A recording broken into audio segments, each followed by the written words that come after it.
Welcome back. Today we're looking at a safety recall notice that came in. It's about an issue with 137 Aston Martin Valkyries, made between 2020 and 2024. Basically, some screws in the fuse box are too long and could damage wiring, leading to system failures or even fire. Right, and that's obviously super critical information. The facts seem solid, but when you're talking about fire risk, especially in a car like the Valkyrie, the way that message is structured, it just has to push people to act immediately. Okay, so it sounds like a major theme here is getting that path clear from seeing the danger to actually doing something about it. The material does spell out the risks pretty starkly. Dry failure, lights out, steering loss, overheating, fire. Big stuff. But the what to do now part feels a bit hidden? Exactly. That's the first big weakness, really. The most crucial bit, what owners have to do right now, it gets kind of lost behind all the technical codes and other info blocks. It's a real pacing problem when the stakes are this high. You see the description of the screws causing the problem, which is clear enough, good start. But then, right after that danger signal, we suddenly dive into, well, administrative stuff. KBA numbers, production dates, all that. Yeah, I noticed that. The actual instruction, contact an authorized workshop, it is there later on under its own heading. But it's separated from that initial scary risk description by paragraphs of, like you said, recall codes and things, R18-2044, KBA 15104R. Fast. With a potential fire risk, especially in a multi-million-dollar vehicle, communication has got to be efficient. Absolutely paramount. Every bit of scrolling, every code the owner has to sort of parse through, it's friction. It delays them actually fixing the problem. I'd bet those codes are up high because it's probably started as like a regulatory filing, where compliance flow beats public safety flow. That makes a lot of sense. The audience changed from the regulator to the owner, but the document structure, it didn't quite keep up. An owner shouldn't have to wade through manufacturer codes just to find out who to call. But if we just move that action step up, are we just adding more text up front? How do we actually improve it, not just shuffle paragraphs? Well, the suggestion here is to really streamline that flow. Place the actionable instruction, what they need to do, immediately after you describe the catastrophic risk. And importantly, make it stand out. High contrast, easy to grab. The idea isn't just moving text around, it's fundamentally changing the information architecture for the reader. Okay, let's get concrete. What would that actually look like for the person reading this notice? Right, so for concrete examples, instead of making them wait for that "what should an owner do" section way down the page, put a really prominent, maybe bolded, summary box right after you explain the hazard, like immediately after. This isn't just another paragraph. It's a distinct visual thing. And in that box, you clearly lay out the two next steps. 1. The fix itself, replacing the screws on the fuse box cover plate. And 2. The immediate action, contact an authorized workshop, and maybe add, have your VIN ready. That way, no matter what other links or text come after, the owner instantly knows the plan. It makes the safety message as efficient as possible. Got it. So place the action right after the danger. Makes sense. Now, thinking about that danger description itself, even if we move the action step, is the language used strong enough? Does it really compel action? Good point. That leads perfectly into the second critique. The language used right now to describe how the defect happens, it's very technical, very neutral, and that kind of dilutes the sheer gravity of a potential fire. I mean, the mechanism itself is almost darkly funny, isn't it? A screw that's just a tiny bit too long. Think about that, a millimeter of air on this incredible machine, and it could lead to a total write-off from fire. Yeah, that's the weakness, isn't it? The current wording is very focused on the cause, the screws that are too long. And it lists the outcomes quite passively. Systems can fail. There's a risk of fire. It feels, well, understated. Understated is the word. It's the kind of neutral tone you'd use for maybe logging the issue in an engineering database. But for the person driving the car, it totally fails to convey the urgency. We need to grab their attention because the outcome could be catastrophic. So the suggestion is to adopt a much more active, impactful style when describing the failure. Make sure the reader fully gets how severe this is, potentially causing fire damage to the wiring harness. Okay, I see the need for stronger language. But playing devil's advocate for a moment, with safety recalls, isn't there always a tension between urgency and maybe legal liability? Hmm.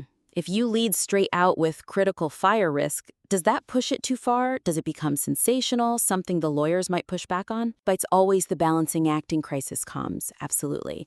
But the fact is, the defect can cause a fire.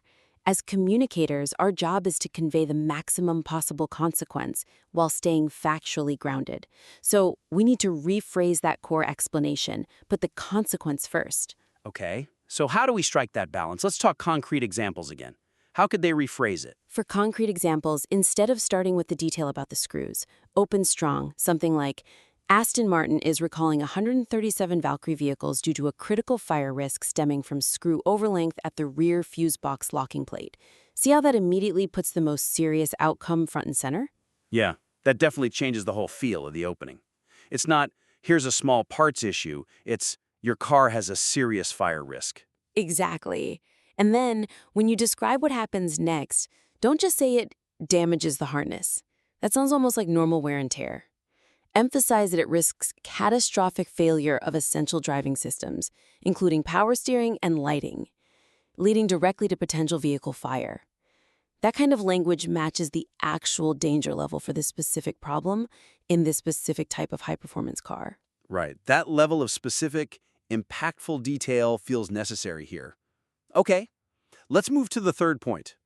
One thing that struck me is, while all the specific data is there, the 137 cars, the exact production dates, June 2020 to December 2024, the whole page feels cluttered. There's a lot of other stuff surrounding the core Valkyrie warning. Yes. And this really gets to an issue of editorial focus, maybe even integrity in a safety notice. The main message, this urgent recall, it's being fragmented, broken up by all these other links, other questions that are competing for the reader's attention right at the critical moment. It's not just about this specific notice. It's a general rule for this kind of communication. If the house is on fire, you don't start offering sidebar links about home insurance comparisons, right? Good analogy. And that's the weakness here, isn't it? The core facts about the Valkyrie recall get interrupted by these, well, sidebars. Things like that big question, do you know the year your car was made? You most probably don't, which feels totally irrelevant if I've just clicked on a link clearly labeled Valkyrie Fire Risk Recall. And it doesn't stop there. You got links of very general topics, like the TUV report 2025, or even mentions of totally unrelated recalls, like for Stellantis vehicles. It just sends a mixed message. Is the priority safety, or is it keeping people clicking around the site, maybe serving ads? That lack of sharp focus really undermines how serious the Valkyrie warning comes across.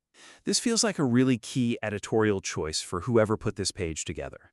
When it's about public safety, especially fire risk, that specific warning has to take absolute priority over, general navigation or trying to cross-promote other content. So the suggestion is basically, clean house, remove or push down those distractions. Pretty much, yes. The suggestion is to fundamentally reassess the page structure. Make absolutely sure that all the crucial recall-specific info, the dates, the number of cars, the repair details, that immediate owner action step we talked about, make sure all of that is presented clearly, cohesively, before the reader bumps into any general interest links or external ads.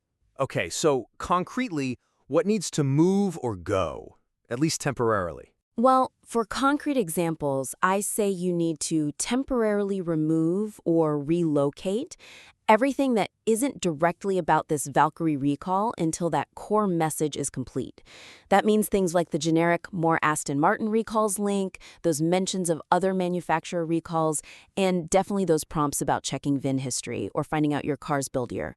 The Valkyrie owner needs a clean, uninterrupted path. Here's the problem, here's the huge risk, here's what to do immediately, here are the official codes, RA 2070-2044, KBA 1504R. Then, maybe, after all that essential safety info is delivered, you can offer other relevant links. But the primary message needs to be self-contained and totally free of distractions first. Okay, this has been really insightful. A good look at how to turn what might be technical documentation into genuinely high-impact safety communication. So, just to quickly recap the three main takeaways for our listener. First, prioritize the call to action.